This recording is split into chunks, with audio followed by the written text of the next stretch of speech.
Hey, Tony. Good to see you, man. Let's get inside.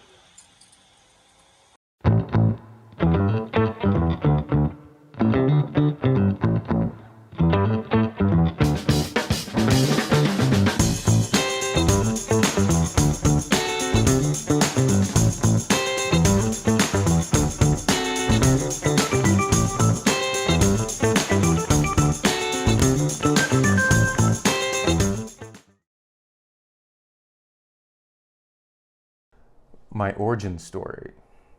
Well, I've drawn for a long time. I was turned on to drawing by an older cousin of mine, and he was doing comic books with a friend of his, and that turned me on to doing my own comic books and crafting my own stories. And many, many years later, I befriended a man named Steven Siegel.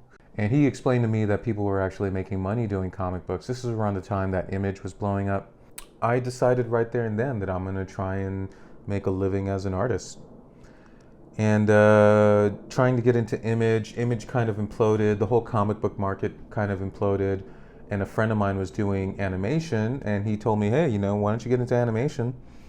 It's a lot easier and you get paid more money. So I went into animation as a storyboard revisionist on a show called Extreme Ghostbusters when Sony Animation kind of expanded and created this animation studio.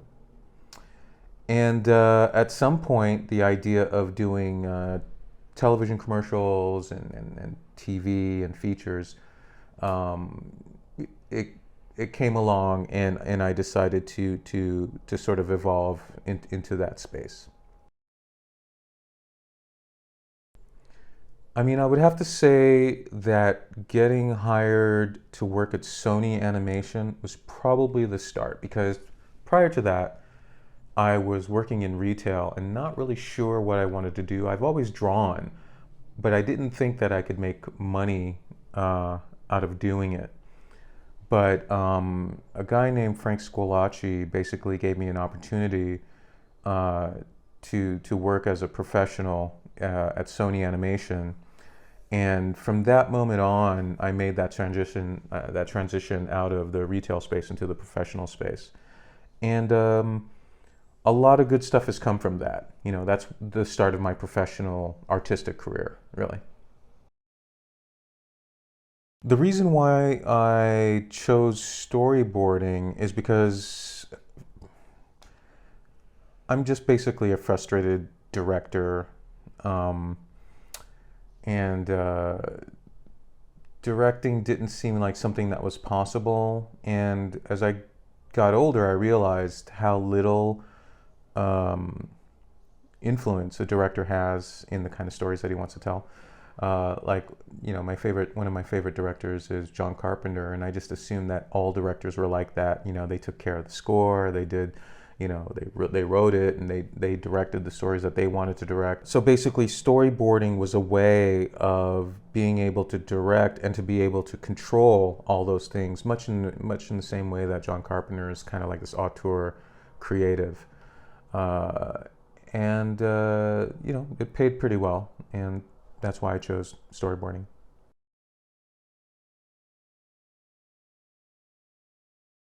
I'm a storyteller. Illustration is awesome. I don't spend a lot of time working on one image. I prefer to have a series of images to tell a more complex and bigger story. I don't know if there's a particular type of thing that gets me going. I just like good stuff. Um, I love action. I love drama, um, comedy.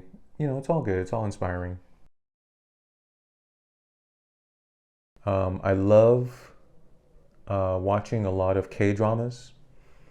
Um, that stuff just, it's really impressive the way that they shoot it, the way it looks. And I'm learning a lot. I'm trying to incorporate K drama style, like particularly the coverage in the drama stuff. Because drama can be very dry and it's not like action packed. And I know a lot of storyboard people want to do the action stuff, but the drama stuff is super important. And if you can come up with a way to sort of cover drama, you're golden. Because that stuff for a lot of people is boring, when they're watching it, but not if it's done well.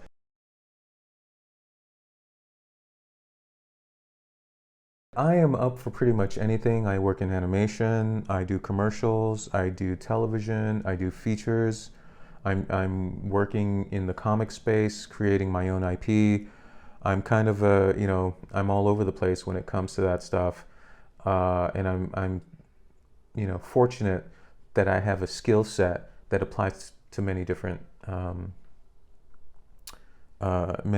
applications of the creative process in that regards.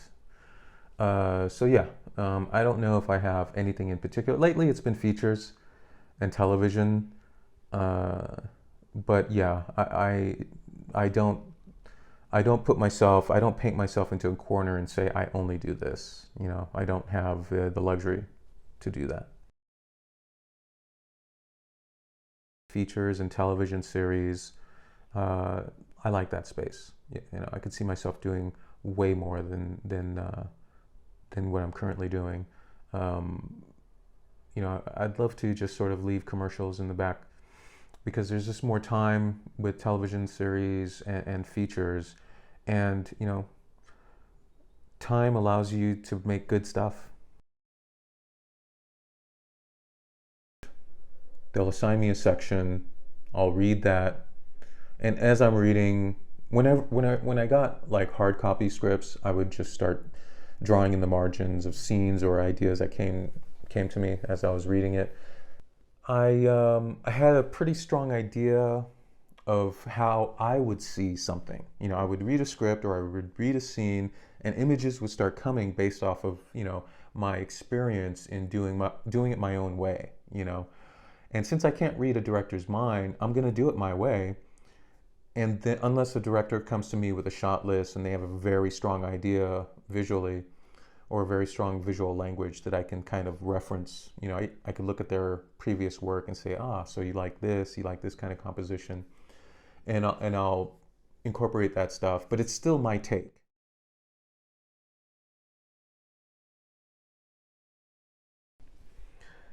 Digital versus non-digital. When I first started out, I was non-digital or analog.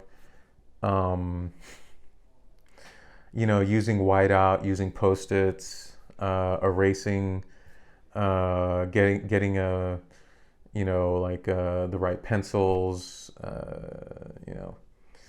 and I resisted going digital for a long time because there was a cost associated with it that I wasn't really ready to invest in. But over the course of time, going digital happened when I was working in animation.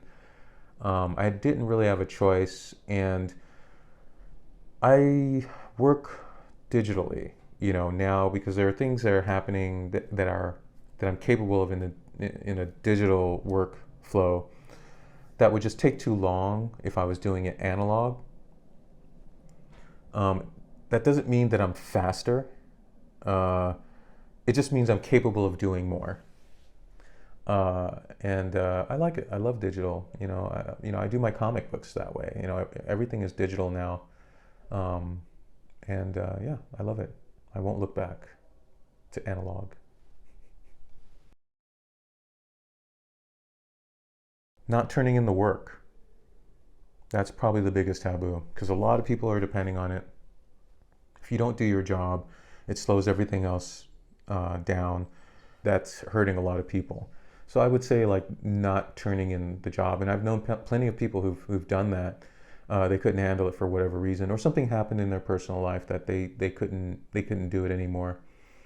I would have to say that that's probably the biggest taboo.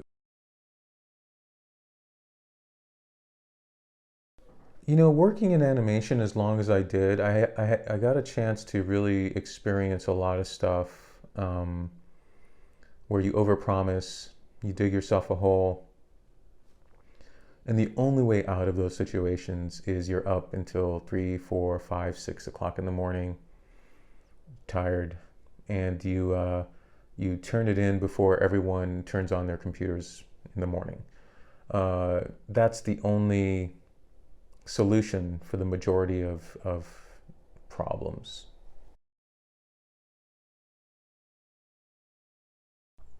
I have seen self-destructive behavior with artists. Um, it's never really affected me so much because I'm doing my own sequence. Um, you know, the job is hard. There's a lot of pressure, and for the most part, artists are maladjusted people who don't really develop the social skills to deal within a professional environment. Um, and I've seen a lot of self-destructive behavior. Those people tend to wash out, and it's sad to see, but there's not much you can do about it. Yeah.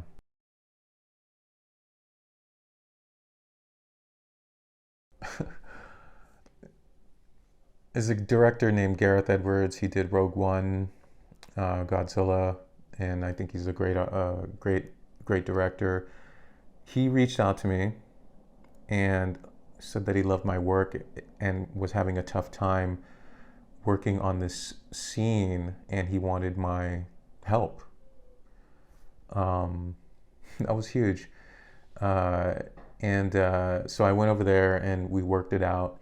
I would have to say that was probably, mm, that was probably like, one of my highlights. A person that I really respected telling me how much they liked my work, my comic book work in particular, and saying, this is the only guy that can help me in this scene. And he reached out to me. His original email went to my junk mail. And I checked my junk mail religiously, and I saw it, and I was like, "What is this?" I couldn't believe it. And we started talking and corresponding. It was for his new picture called True Love, and yeah. And then I would have to say another high point was meeting Zack Snyder at a coffee shop in Pasadena when he was getting a lot of flack about um, Man of Steel. This is before Batman versus Superman came out.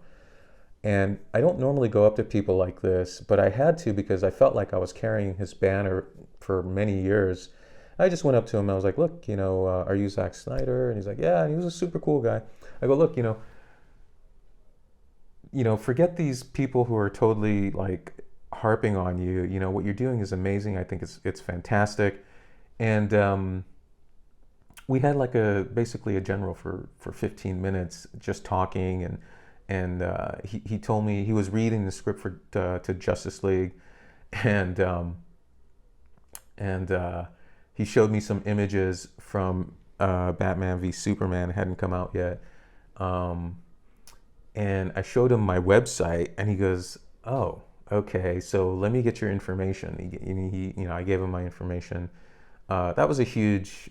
Yeah, that was a huge highlight too. That was pretty fun.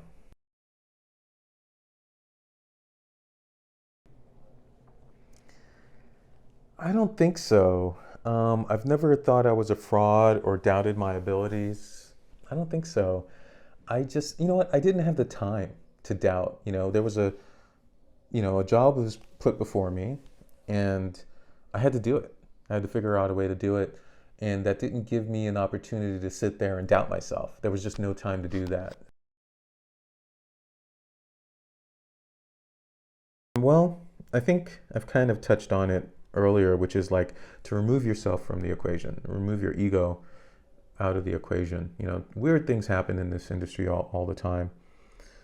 Uh, some days you can do no wrong, and then other days you're doing all the wrong things. For whatever reason, things are just out of your control.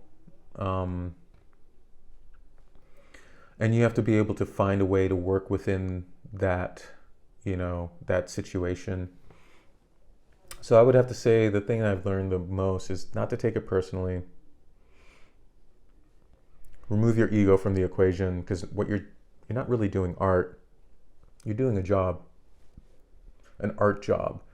But art, the stuff that's personal to you, like for instance my books, that is wrapped up in ego and other things that don't get that I don't use when I'm working.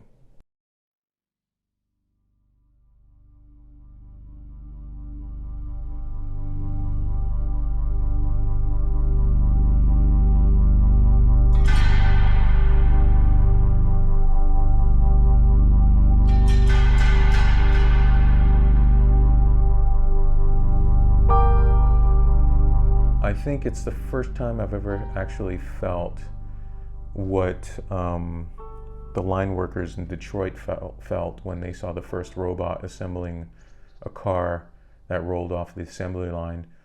I think the most disturbing thing about it is that our society is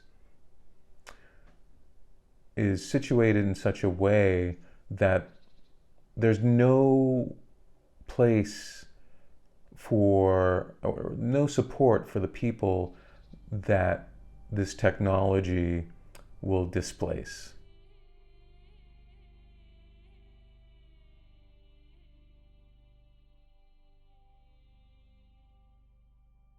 It'll probably be the same for storyboarding. Maybe it'll take a little bit longer, but the evolution of AI is pretty startling, considering that I started seeing images from Midjourney, I feel like about 6 months ago this year.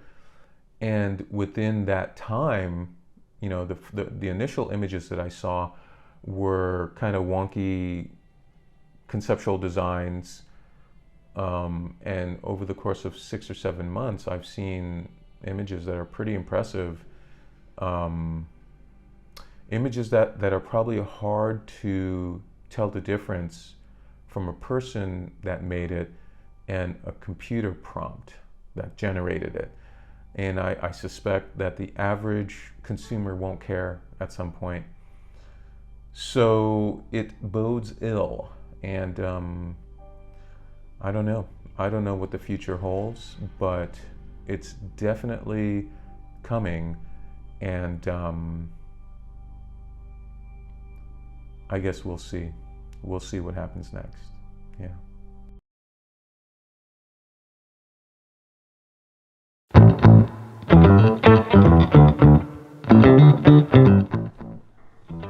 Thanks, man. I appreciate another blooper. Another blooper. Blah, blah, blah, blah, blah. I gotta loosen up. I gotta loosen up.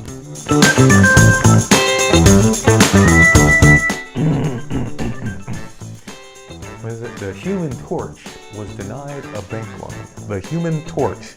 The Human Torch was denied a bank loan. Blah, blah, blah.